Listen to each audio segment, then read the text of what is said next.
السلام عليكم ورحمة الله تعالى وبركاته. الهان وإذن سلامي ميل بدون دافع كجوكتين كسر الوضع برتدي يوتيوب كأنه حقيقة قف كذا الله الله ينوى إسلا السنة إن شاء الله بإذن الله الكريم. وحندوني إنك هذا برنامج كأنك هذا جري أو هذا فيلو تريجي إن حلقة اللي فور دونه حلقة اللي حير دونه أبدأ ديار أو جرو أي عندوني إن إلنا وداعو هذا إلهي هذا إن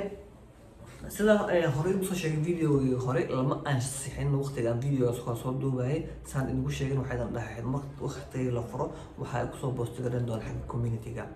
waana kusoo post gareeyay xilliga la furay oo maaragtay 2 maalin 3 maalin ka soo wareegatay hada 5 maalin ka hore ayaa adiga la soo ansixiyay ama la soo shaaciyay xilliga la furo doono insha Allah billahi kareem bishan uu soo wajahan 5 October ayaa la furo doona waxaan la xiri doonaa 8 November ayaa la xiri doonaa okay inta yar soo korodhay oo ma aragtay xagga instruction requirement-ga baasaboorka ayay noqotay baasaboorka waxaan dhahay marka hore idin soo sheegay hadii baasaboor la'aan la yiraahdo xitaa hala apply gareeyo waxa ku wanaagsan in baasaboorka apply gareysid okay nasiib wanaag waxaa dhacday in baasaboorkii la iska daayo oo option laga dhigo oo qofku markuu baasaboorkiisa ma aragtay markuu xilka ka bacdi baasaboor dalban karo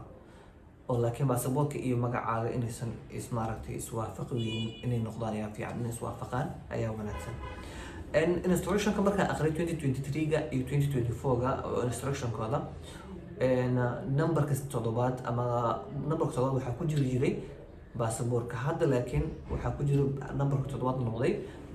entrance photo-ga sawirka ay noqotay marka micnaheedu waxay tahay baasaboorka waa optional baasaboor looma baahno waa war farxad marka soo fiiriyo haddana waa ma aha war farxad ani ila ma aha waayo hadiiba kor iyo hoos laga rabo baasaboor oo November May la soo shaaciyo maaragtay natiijada sometimes way dib dhici kartaa ilaa June ay tagi kartaa June la soo sheego in maaragtay natiijada soo result la soo sheego maxaa ka dambeeyay ilaa iyo October 30 ka dambeeyay October 30 wixii ka dambeeyo waa la bilaabayaa process-kaaga so waxay noqonaysaa 4 bilood ilaa 5 bilood marka baasaboor Soomaali waa lagu heli karaa dadka Soomaaliya jooga baasaboor Soomaali way ku heli karaan laakiin dadka kale wadadana ajnabiga joogaan sida Kenya joogaan Soomaalida way ku adkaanaysaa baasaboor time ay qaadanaysaa unless oo qofka maaragtay Indian Panya ma yiraahdaa maro oo yaani lacag dhiibo oo si degdeg loogu soo sameeyo taasna qarash ay ku noqonaysaa kaga baxaysa qofka marka ani waxa ila qurux badneed baasaboorka adigu haysatid inaad apply gareysid qofna aniga xaasid kumihi ma aragtay uma diidani laakiin inuu waqtiga qofka delay ku dhaco oo waqtiga dib u dhaco unba u diidanahay oo u dhahaya baasaboorka waxa wanaagsan inaad hore iskaga haysatid adigu baasaboorka haysatid shahaadada high school-ka haysatid ka bacdi go waxay sameyn kartaa hore u socon kartaa laakiin marka lagu soo sheego waad guuleysatay lagu dhaho baasaboorka aad gacan ku haynin maybe sometimes waad iska dhici kartaa lacagna haynin sida baasaboorka helisan ay kugu adkaan kartaa baasaboor Soomaali waa la heli karaa waa okay laakiin baasaboor Kenyaati ama wadanka ku dhalatay Kenya haduu yahay oo ku qoran yahay ama citizen Kenya ku yahay waxbarashada Kenya ku tahay marka haali kugu noqonaysaa waxa kugu noqonaysaa marka arintaasna waa si marka loo fiiriyo farxad weeyaan si marka loo fiiriyo farxad maaha waxaan u wanaagsan yahay dadka maaragtay capable-ka ah oo markay guuleystaan hore ka heli karaan lacag haystaan ayaa maaragtay u wanaagsan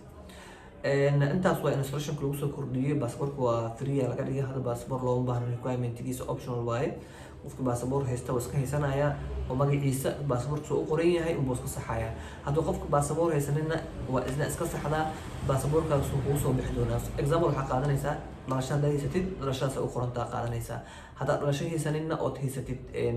warqadda iskuulkaaga si kugu qoran tahay maaragtay ama natiijada result-ka si kugu qoran yahay ayaa soo waafajin doontaa insha Allah biidin Allah kareem magacyada Soomaalida laguma wareero maybe ka soo qaad Xasan Xuseen Maxamed qofka marka la yiraahdo oo magaciisa first name-kiisa uu yahay Xasan middle name-kiisa yahay Xuseen third name-kiisa yahay Maxamed Ahmed markuu yahay awowahaaga almost mar walba la soo hormariya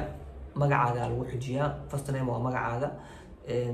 middle name waa magaca aabahaaga last name ama surname waa magaca awowgaaga la soo hormariya first name waa magacaaga middle name waa magaca aabahaaga marka insha Allah biidin Allah kareem soo gabagabeynaya warkaas farxad leh oo maaragtay sina farxad u leeyahay sina farxad u lehen ayaan jeclahay inaan soo wadaago waxaan la furi doonaa idan dhahay 5 October waxaan xirmi doonaa 8 November. Assalamu alaikum warahmatullahi ta'ala wabarakatuh.